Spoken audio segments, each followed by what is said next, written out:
वसुदेव आणि नंदबाबांच्या भेटीनंतर वसुदेवांनी दिलेल्या सूचनांविषयी नंदबाबांना गोकुळ आणि श्रीकृष्णांबद्दल काही चिंता वाटली का?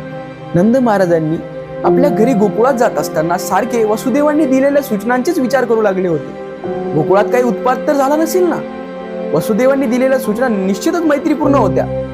या सूचनेमध्ये काहीतरी तथ्य आहे अशा विचाराने नंदबाबांना भय वाटू लागले होते व ते भगवंताचा आश्रय घेऊ लागले. संकटात पडलेल्या भगवत भक्ताने भगवंताचे चिंतन करणे हे तर स्वाभाविकच आहे.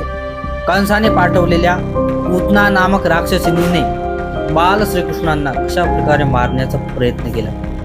त्या भागात आपण याविषयी जाणून घेणार आहोत. पुढे कंसाने आपल्या असुर अनुचरांशी सल्ला मसलत केल्यावर पूतना नामक जादूटोणा करून घृणित पापमय पद्धतीने मुलांचे बळी घेणाऱ्या राक्षसीला नगरातून ग्रामातून जी नवजात बालके होती त्यांना ठार मारण्याचा आदेश दिला.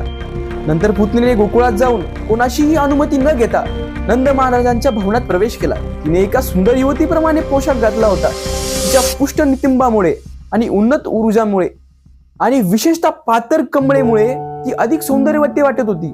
पुतणेचे सौंदर्य खूपच मोहक वाटत होते. ती नंद भवनात मुक्तपणे प्रवेश करू लागली. अनेक मुलांची हत्या करणारी बाल हत्यारी पुतना श्रीकृष्णांना शोधू लागली. बाल श्रीकृष्ण एका शय्येवर खेळत होते. पुतनाला कृष्णाकडे बघून तिला हे बालक काहीतरी विशेष आहे असे वाटत होते. समोर श्रीकृष्णांनी शिशुसुलभ स्वभाव प्रकाशित करून नेत्र बंद करून घेतले. जणू काही ते पुतनेचे तोंडच बघू इच्छित नव्हते. त्यावेळी तेथे यशोदा आणि द्रोहिणी अशा दोन्हीही उपस्थित होत्या. त्या पुतनेला विरोध करू शकल्या नाही, कारण ती एक लावण्यवती स्त्री होती आणि ती श्रीकृष्णावर मातृस्नेह प्रगट करत होती. ती एक सुरेख म्यानातील तलवार होती याची त्यांना जाणीव झाली नाही. तिने आपल्या स्तनांना महाभयंकर विष लावले होते.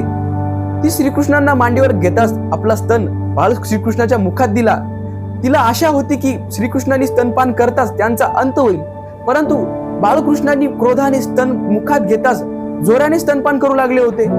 त्यांनी विषारी दुधाबरोबर तिचे प्राण देखील पिऊन टाकले. श्रीकृष्ण जेव्हा पुतनेचे प्राण ओढू लागले तेव्हा ती जमिनीवर कोसळली व हातपाय लांबून हे मुला मला सोड मला सोड असे मोठ्याने आक्रांत करू लागली. तेव्हा तिचे शरीर घामाने ओले चिंब झाले होते. पुतना जेव्हा आक्रांत करीत गतप्राण होऊन कोसळली तेव्हा पृथ्वीवर आकाशातून वीज कोसळल्यासारखा गडगडाट झाला. लोकांना वाटले काय झाले. अशा प्रकारे पुतना चटकणीचे सर्व काही आटोपले होते. तिचे वास्तविक रूप लोकांसमोर आले होते. तिने आपले महाभयंकर तोंड उघडले आणि हातपाय पसरले. तिचे लांब केस सर्व शरीरावर विस्कटले होते. तिचे मृतदेह 12 मैलावर विस्तार पावला होता.